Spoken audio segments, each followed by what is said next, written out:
Pre government election టైంలో మాట్లాడింది ఈ రోజున వాస్తవ రూపం దాల్చడానికి ఈ మీటింగ్ మనం ఏర్పాటు చేసుకుని గౌరవ ముఖ్యమంత్రి శ్రీ చంద్రబాబు నాయుడు గారి ఆధ్వర్యంలో ఆయన గైడెన్స్లో ఇది ఈ మీటింగ్ జరుగుతాం. మీరు చెప్పిన మాటలు సార్, ఇవి ప్రత్యేకించి ఈ టూరిజం పాలసీని ఇవాల్వ్ చేయడానికి వీ హ్యావ్ గ్రేటెస్ట్ స్కోప్. మీరు చెప్తున్నప్పుడు పివి నరసింహారావు గారు ఆయన దేవాదాయ శాఖ మంత్రిగా ఉన్నప్పుడు యాత్రా బస్సులు స్టార్ట్ చేసి పలు దివ్యక్షేత్రాలు వచ్చినప్పుడు గుర్తొచ్చింది మీరు చెప్తా ఉంటే. అవన్నీ వదిలేసాం ఈ రోజున. అంటే చాలా మంది మనం టూరిజం అనగానే చాలా పెద్దవి అనుకుంటా ఉంటాం. అంటే ఇప్పుడు ఏమైపోయిందంటే టూరిజం అంటే వేరే దేశాలకు వెళ్ళడం అయిపోయింది తప్ప మనకి నేటివ్ టూరిజం అనేది ఇదైపోయింది.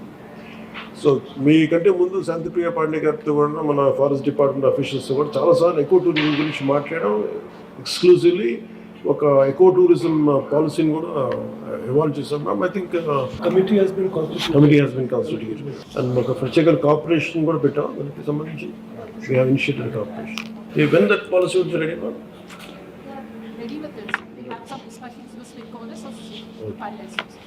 మీరు అంటే సింపుల్ గైడెన్స్ సార్. దీనికి మనకున్న గ్రేటెస్ట్ ఆపర్చునిటీస్ ఉన్నాయి. అంటే మనం విదేశాలకు వెళ్ళి మనం దుర్గేష్ గారికి కూడా మీ దృష్టికి తీసుకొస్తున్నాం. ఇప్పుడు ఉదాహరణకి మనం కర్నూలు వెళ్తే అక్కడ బ్లాక్ బక్స్ ఉన్న క్షేత్రం ఏంటో ఏరి ప్రాంతం ఏంటది ఆదోని ఒకటి, తర్వాత మనం సిద్ధవటం ఒకటి. అంటే అపార్ట్ ఫ్రమ్ వీటన్నిటికంటే కూడా ఇవన్నీ ఎకో టూరిజం స్పాట్స్ లాగా ఉంటాయి. అడ్వెంచర్ టూరిజం లాగా. అంటే మనకి ఫెంటాస్టిక్ మనకి టెంపుల్స్ కానీ తర్వాత ఎకో టూరిజం సైట్స్ కానీ ఇవన్నీ అంటే మెయిన్ మనం దృష్టిలో ఏం పెట్టుకోవాలంటే మీరు ఫిలిమ్స్ని చాలా పాపులర్ చేయాలి. బిగినింగ్లో న్యూజిలాండ్ ఒకటి, ఇప్పుడు ఈ మధ్యన యుక్రెయిన్ కానీ ఇవన్నీ ఏంటి అంటే ఫిలిమ్స్ మనం చాలా ఈజీగా ప్రమోట్ చేయొచ్చు. అంటే ఇప్పుడు న్యూజిలాండ్ ఏమన్నదంటే ఈవెన్ మన మధ్య సింగపూర్లో కూడా if you promote one film that will become your ఫ్యాంప్లెట్. మనం ఖర్చు పెట్టి తక్కువ వద్దేను, మనకి వచ్చే మైలేజ్ ఎక్కువ ఉంది. అందుకని మీరు ఫిలిం ఫ్రెండ్లీ కనుక కొన్ని అంటే చాలా క్లాసిక్ లొకేషన్స్ అని నేను చాలాసార్లు అనిపించేది use to go out of countries. మనకి లోకల్ ఎంప్లాయ్మెంట్కి కానీ దీనికి కానీ మీరు దీంట్లో ఒక్కటి ఇంక్లూడ్ చేయాల్సింది ఫిల్మ్ ఫ్రెండ్లీ అప్రోచ్ కనుక పెడితే లొకేషన్స్ అన్ని కూడా మన దగ్గర చాలా బాగున్నాయి. మీరు అది కనుక పెడితే ఇవన్నీ కూడా దే బికమ్ అవర్ ఫ్యామిలీ. నాకేం లేదు, ఇప్పుడు నేను చాలాసార్లు ఇప్పుడు ఆంధ్రప్రదేశ్కి వచ్చి can we give collective package. నేను ఇక్కడికి వచ్చి నేను ఇక్కడ రావాలి, నాకు ఏంటి ఆంధ్రప్రదేశ్ ఆఫర్ చేస్తుంది అంటే మనకు వైల్డ్ లైఫ్ శాంక్చురీస్ ఉన్నాయి, నాగార్జున సాగర్ టైగర్ రిజర్వ్ ఉంది, లేదు ఎలిఫెంట్ క్యాంప్స్ ఉన్నాయి. అలాగే మనకి అడ్వెంచర్ ఒకటి బాగా ప్రమోట్ చేయాలి. ఈ మౌంటైనీరింగ్ కానీ మనకి ఉదాహరణకి మన నేటివ్గా చాలామంది ఆ నల్గొండలో ఒక అబ్బాయి ఉన్నాడు, కొండలు ఎక్కుతాడు, బేర్ హ్యాండ్ స్పైడర్ మ్యాన్ అని ఉన్నాయి. సో అలాంటి మనకి అడ్వెంచర్ స్పోర్ట్స్ ఒకటి, కెనోయింగ్ ఒకటి మనకి చాలా ఉన్నాయి. అలాగే మనకి గండికోట, హార్స్లీ హిల్స్ ఉన్నాయి, బ్యూటిఫుల్ మనకి చిన్న హిల్ స్టేషన్ ఫీల్ ఉంది. అలాగే హెరిటేజ్ మనకి గోల్డెన్ సైట్స్ ఉన్నాయి. గుడిమలం చాలా ఏన్షియన్ టెంపుల్ అది. దీనికి రైట్ ఫ్యాంప్లెట్స్ అంటే నేను చాలాసార్లు మన పీసీఎఫ్ కథ కూడా మాట్లాడితే చాలా ఎకో టూరిజం సెంటర్స్ చాలా ఉన్నాయి. కానీ కాకినాడలో ఉంది ఏంటంటే మనం బ్రిడ్జ్ అంతా ఉంది, మడాడూరులో. దానికి నేను వెళ్ళి సర్చ్ చేసి అవుట్ ఆఫ్ ఇంట్రెస్ట్ దొరుకుతుంది, కానీ నేను అనేది పబ్లిక్కి దొరకదు. In general it is not hitting on my face. నేను వెళ్తుంటే మనం ఒక major we have to come at with advertisement plan. ఒక స్ట్రాంగ్ అడ్వర్టైజ్మెంట్ ప్లాన్ ఉంటే తప్ప నాకు ఏం ఆఫర్ చేస్తనేది అంటే మీరు ఫస్ట్ చేయాల్సింది instead of going elaborately with other things, అసలు మనకి ఏమున్నాయి, ఏది ఫస్ట్ ఎఫిషియెంట్గా ఏవి పనిచేస్తున్నాయని చూస్తే ఎట్లా ట్రాక్ చేస్తామని ఆల్రెడీ ఉన్నాయండి. ఉదాహరణకి నేను మొన్న మహారాష్ట్ర పర్యటనకి వెళ్తే లాతూర్ వాళ్ళు అడిగింది నేను సోలాపూర్లో, మాకు రావడానికి మాకు అవకాశం లేదు, ట్రైన్ లేదు మాకు, కొద్దిగా మీరు మాట్లాడేది ట్రైన్ అని చెప్పగలను, ఫ్లైట్ ఒకటి.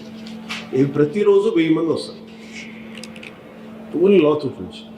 సో వాళ్ళకి రైట్ యాక్సెస్ లేదు. సో మనం ఇట్లాంటి మనకి ఇంత ఉన్నాయి. మేబీ ఇప్పుడు సార్ చెప్పినట్టుగా ఇప్పుడు మన యాత్రా బస్సుల్లాగా can we have a special train science connectivity from different states నుంచి. Maybe we can start one season, maybe ఈ సమ్మర్ అనుకున్న వింటర్లోనో ఏదో ఒక సీజన్ ఈ ట్రైన్ వచ్చి మన రాజస్థాన్లో ప్యాలెస్తాన్ వీల్స్లో can be have one dedicated train. Maybe we can sit సందర్భం మీరు వస్తే ఇప్పుడు యాత్రా బస్సుల్లాగా మీకు వస్తే మీరు దీంట్లో జాయిన్ అయితే maybe we'll attract lot of foreign tourist or exclusive Indian tourist లాగా. మేబీ యాత్రా బస్సుల్లో కూడా స్పెషల్ కోచెస్ ఒకటి. ఇప్పుడు నాకు వెళ్ళి అక్కడే మరి క్యాంపింగ్ ఒకటి, outdoor camping is extreme novel నడుస్తుంది మనకి, ఎక్స్పోజర్ టు ఇంటర్నెట్ అన్న. Can we develop camping sites, exclusive eco tourism దీంట్లో టెంట్ హౌసెస్ అని మనమే వేసి వాళ్ళు తెచ్చుకున్నా కానీ లేదంటే మనం క్యాంప్ ఫ్యాన్స్ పెట్టినా కానీ అదొకటి ఉంటుంది. సో వీటన్నిటికంటే కూడా మేజర్లీ ఇవన్నీ జరగాలంటే మొన్న సీఎం గారి మీటింగ్లో మేము మాట్లాడింది వీ నీడ్, యాక్చువల్లీ మిమ్మల్ని ప్రస్తావించాను, శాంతిప్రియ పాండే గారిని మీ మాట ప్రస్తావించాను. ఏంటంటే the way what you narrated that incident about how drunken people are troubling, we don't have that access, we can't do policing అన్నారు కదా, అది మేజర్ టాపికే. సో మీరు చెప్పింది ప్రస్తావించి సీఎం గారికి ఏం చెప్పారంటే కెన్ వీ హ్యావ్ అండ్ ఇది ఏది డెవలప్ అవ్వాలన్నా we need to have a tourism police ఒకటి ఉండాలి. అంటే మీరు నెక్స్ట్ మీటింగ్లో sir if you can include any police department of high official, I think that is very essential. ఆ రోజు మనం మాట్లాడుతుంది ఎందుకంటే ఇప్పుడు ఫర్ ఎగ్జాంపుల్ మనకి ఫెంటాస్టిక్ లొకేషన్స్ ఉన్నాయి.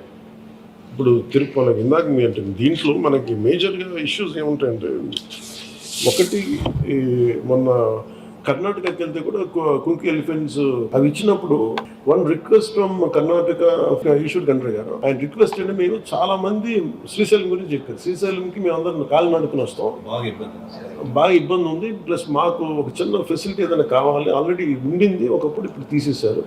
That is we are losing, discouraging the not to come.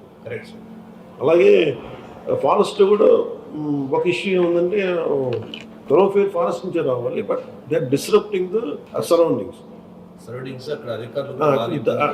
ఇబ్బంది పెడుతున్నారంటే it is their job is to protect the forest. వీళ్ళేమో అంటే ఎంత చెత్త తీస్తారో ఒకసారి అది మీరు ప్లాస్టిక్ చెత్త వ్యర్థాలు ఇవన్నీ ఉంటాయి. మీకు అందరికీ విజ్ఞప్తి చేస్తున్నా, ప్రజలకు విజ్ఞప్తి చేస్తున్నా, జవాబుదారీతనంగా పనిచేస్తాం.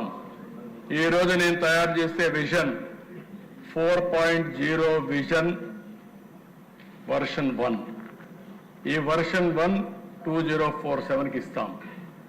ఎవ్రీ ఇయర్ మళ్ళా మారిన పరిస్థితులకు అనుగుణంగా వర్షన్లు మారుతూ ఉంటాయి.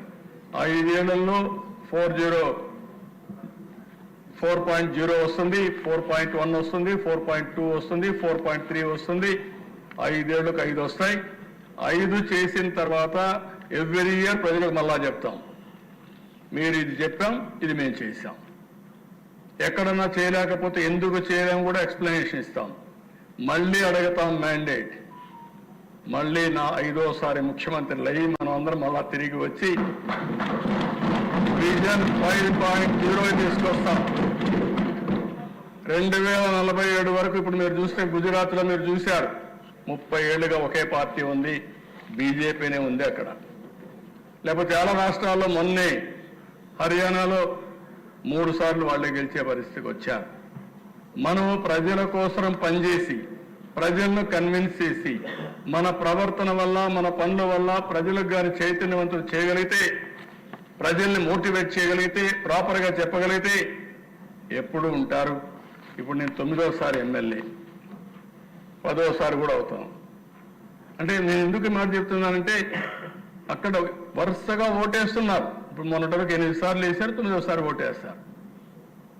ఓటేసిన ప్రజలకు మనం ఏం చేస్తున్నాం అనేది ఇంపార్టెంట్, మన ప్రవర్తన ఇంపార్టెంట్.